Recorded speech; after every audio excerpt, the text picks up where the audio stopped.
Welcome to CrossTalk, the 2021 edition. We speak with candidates who are seeking office both in Hanson and Whitman. As you may or may not know, there is a town election coming up on May 15th, and it's up to you to get up to date and get an idea as to who the candidates are. And that's what these particular programs are about, to better inform you to who the folks are who are seeking office. Joining us today is Chris Scriven, who is a member on the Whitman Hanson Regional School Committee. Chris, welcome to the program. Thank you, Kevin. Hey, so for folks who are maybe new to the community or maybe new to town government, tell us a little bit about yourself. Well, I was born and raised in Whitman. I attended Whitman Hanson. My wife, Brooke, and I have 4 children, 2 of whom are still in the district. Always had a passion for being involved in our community, whether it be as a coach, which I did for since I started when I was 19, I think, up until not a couple of years ago. I've served as a parent volunteer in the schools, and most recently on the school committee. I'm currently the vice chair of the school committee. I'm the chairman of the RAC, the Regional Agreement Amendment Committee, and I'm also a member of the policy and facilities subcommittees. Okay.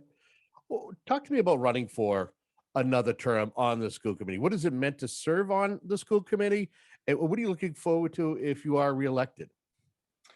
I'm looking forward to continuing the work we've put in the last few years. It's really been, I think it's safe to say, unprecedented times for the Whitman Hanson School Committee, in that one of the major issues, as you know, it was the local assessment methodology and navigating, our way through that. Also, the pandemic, that's obviously changed, how we conduct our meetings, and it's had a big impact on the certainly in the kids and the teachers and the district in general. So there's a lot of work yet to be done to get us where we want to be as a committee. As an incumbent, at this particular time, there are 2 seats that are up for election or re-election in Whitman, 1 in Hanson. And so happens the one in Hanson, outgoing school committee member and chair, Bob Hayes, is not seeking another term. What does it mean to have leadership experience on the committee and losing someone like him, but yet maybe retaining someone like yourself? Yeah, well, Bob has been a mentor, and very, very helpful, for me personally, right from the beginning. When I first got on the committee, my main focus was listening and learning, and figuring out how to best go about doing things and be effective. And like I said, Bob's been a mentor in that respect, and he's moving on after serving, I think, what did you say, 17 years, I think, right? Which is phenomenal, and much appreciated. So we'd like to, we're going to be starting a new era, so to speak, without Bob, but I feel very confident that we have people on the committee now that can step in and fill that void. What do you feel are some of the initiatives and things that the committee has been able to achieve during the past 3 years that you've been on the committee? Well, when I started, they had just hired Jeff Simonak. So that was already established, but we've worked with Jeff and very well. I think the administration's done a phenomenal job dealing with all the unforeseen issues that I mentioned before, and others. And we're really working to, I'd say, reestablish some trust and confidence in the committee, in the communities. It's been a very contentious period, but my focus has always been on doing what's best to educate all the children in both communities. I've benefited from being a member of our extended community of Whitman and Hanson in my life. My kids have. And it's important to me, and I want to do everything I can to maintain the good relationship that I always experienced, and from both towns. Talk to me about the you mentioned it earlier on in regards to the assessment of the funding method where it's now statutory, where previously it was like per pupil. It changed. What has it been like to Right. navigate and make that transition? To be honest, difficult, and it's been challenging. But it's been, I feel as though we're moving towards, preserving the region, and you know, uh, I don't know if you know or not, but Hanson's still going through a process of, seeking an outside party to come in and help them assess the, what would transpire, what would the viability be of deregionalization, and that stemmed, I think, from the issue over the assessment methodology. So we still have to kind of wait and have Hanson go through that, and then deal with it afterwards. But I think it's in both towns' best interest to maintain the region, and I think that'll come out in the end. And that was going to be my follow-up question when you had alluded to deregionalizing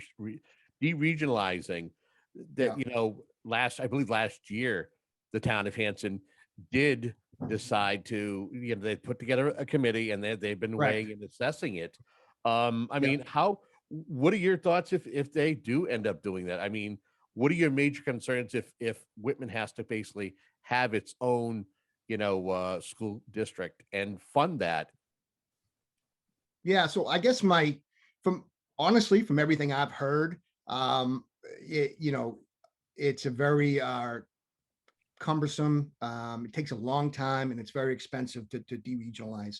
So, I think it's, in a way, it's necessary, I think, for Hanson to go through this process and to inform themselves and their voters as to what's best for them. But I am confident that in the end, they will come to realize that it's in their best interest to maintain their membership in the region. But talk to me about, putting together a budget and what are your concerns as we are in the middle of the fiscal year 2022 budget process? Right. Do you kind of get the sense that people don't understand that as a school committee member, what you're trying to do is in the best interest of their children and as far as education moving into the future? Absolutely. I think that is, the focus always has to be on what's best for the kids. However, we're in a unique situation with being in a regional district, and we have to consider some of the challenges that our member towns, go through.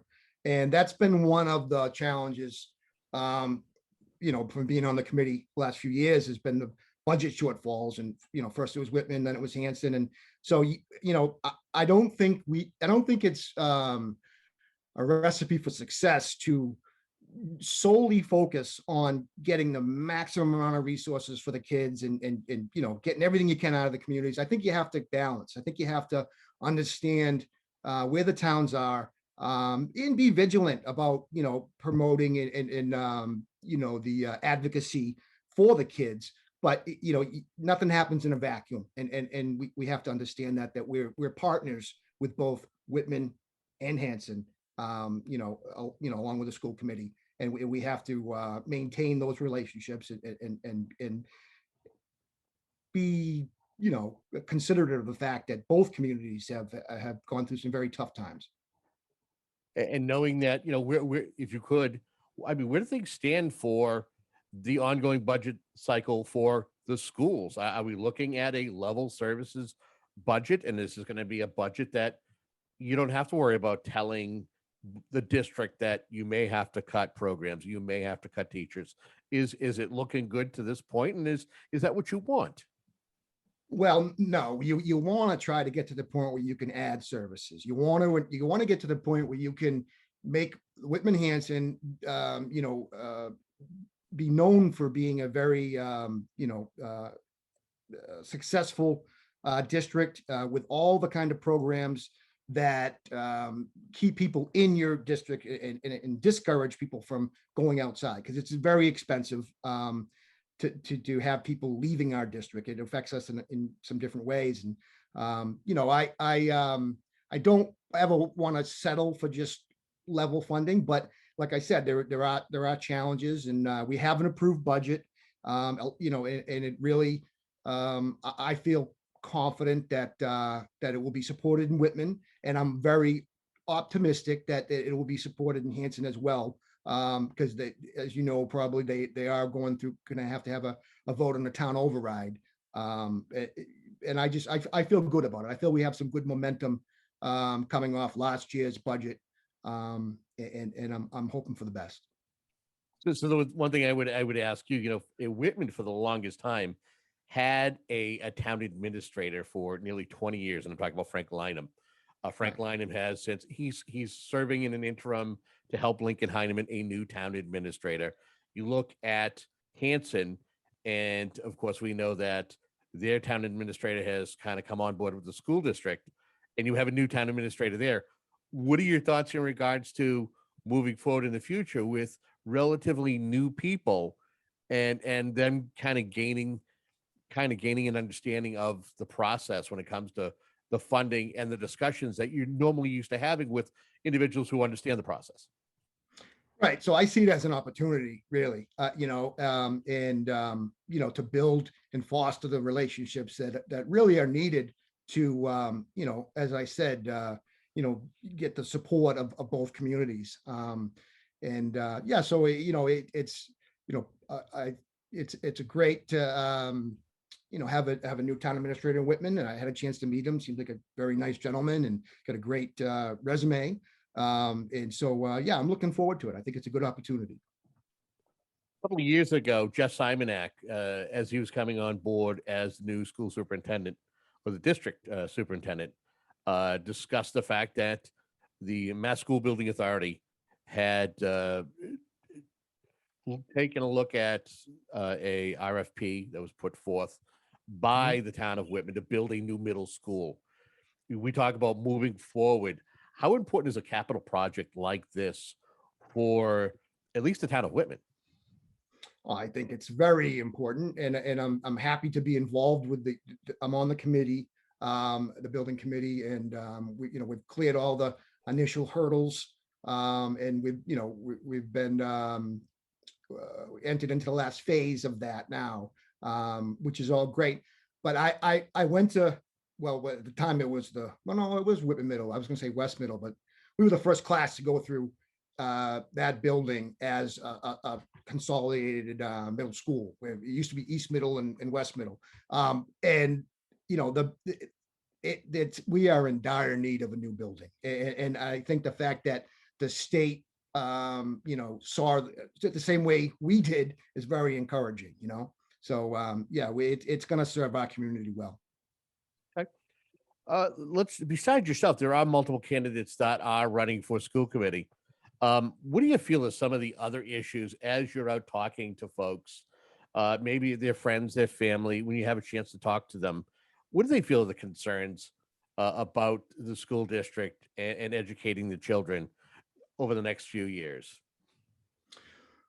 Well, again, unfortunately, most of the concern comes down to the budget, right? And how much can we do to add programs and things like that. People are very, very concerned about that, and they should be. And we're going to continue to work towards bringing more programs in.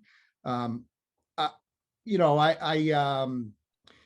me, a big thing as a member of the committee is to, like I said before, reestablish the trust and the confidence, because we went through some times there that, it was very difficult and challenging. And I think the voters of Whitman and Hanson, they just want to know that we are a well-functioning committee, that's caring and thoughtful and hardworking and things like that. Like and transparent too. That's a big one.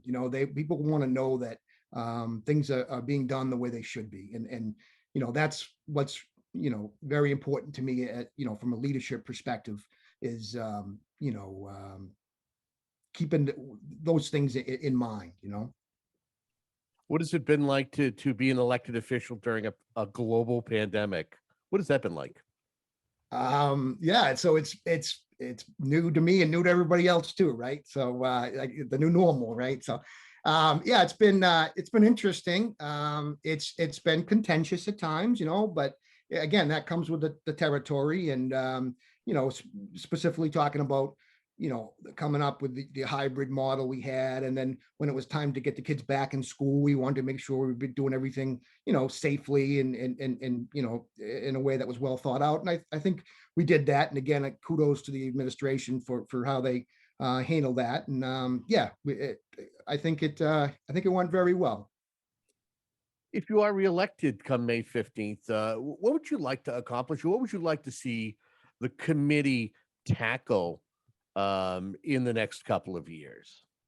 Well, again, I think it first of all, we need to ensure the public that we're operating with a common vision, and we're doing what's best for the kids. And we want to be effective. I do hope to bring back, to bring some programs into the district that will keep people in the district and maybe attract people from other areas. We definitely have to do that. But again, that goes back to, you need to foster and manage the relationships within the communities to get that support. And that's crucial. I don't think it's a wise move to say, have an agenda and force it, without considering others are involved and need to, you need to work together. You need to have that those kind of sensibilities. Are there any particular programs that you have in mind that you'd like to see added in the future? And hopefully it'd be something that is sustainable. Yeah. So, the whole state, I think, is moving towards, full day K, and that's one of the areas that we'd like to see added. But it's costly, and it has to be the right time. So that's certainly one that I think would be beneficial for the district. If for what it's been explained to me that, like, we've lost kids to, like, Rockland and towns that do have it. So we don't want to continue to do that. Okay. We're at that point of our conversation where I think I've kind of went through a lot of the important items and topics that a candidate should be asked. Is there anything that we haven't discussed or talked about, but you feel that we should direct our conversation to for a couple of moments? Well, I just, yeah, to me, it all, as an elected official, it really comes down to what kind of leader you are, and my idea of good leader has always been informed by, the work done by guys like Howard Gardner and Daniel Goleman, the whole concept of multiple intelligences, right? Where it's not just about, what's your IQ and, how smart you are. And I think people of all different backgrounds have a lot to offer. And I do believe that there are multiple intelligences, and, to be a good leader, you need to have self-awareness. You need to, be like an example. When I said when I started, I might not have the best answer. So I need to listen. I need to be able to engage with my committee members, and I need to be able to work with them. And self-management, you have to manage your emotions, and you have to be empathetic, and you have to be able to effectively communicate, and all those things, I think, need to be, integral into anyone's efforts on any team or organization or anything. Because if you just think that you're the smartest guy in the room or girl in the room, and you know what's best all the time, then you're not going to be very effective. Well, I want to thank you for your time, and I want to give you an opportunity if folks want to reach out to you and have any questions in regards to your campaign for reelection. What's the best way for them to contact you? So we do have a school email that you could always use, and that you can find that on the website. But I don't have a problem sharing my personal email either. It's ABNC, last name Scriven, SCRIVEN at Gmail. So I would encourage anybody that has any, you know, anything that they want to share or concerns, whatever, to reach out. Because like I said before, I think, you know, we really have to engage both communities and understand that everybody has something to offer, you know, and that's something I think would do us all well. Well, Chris, thank you so much for your time. Thank you, Kevin.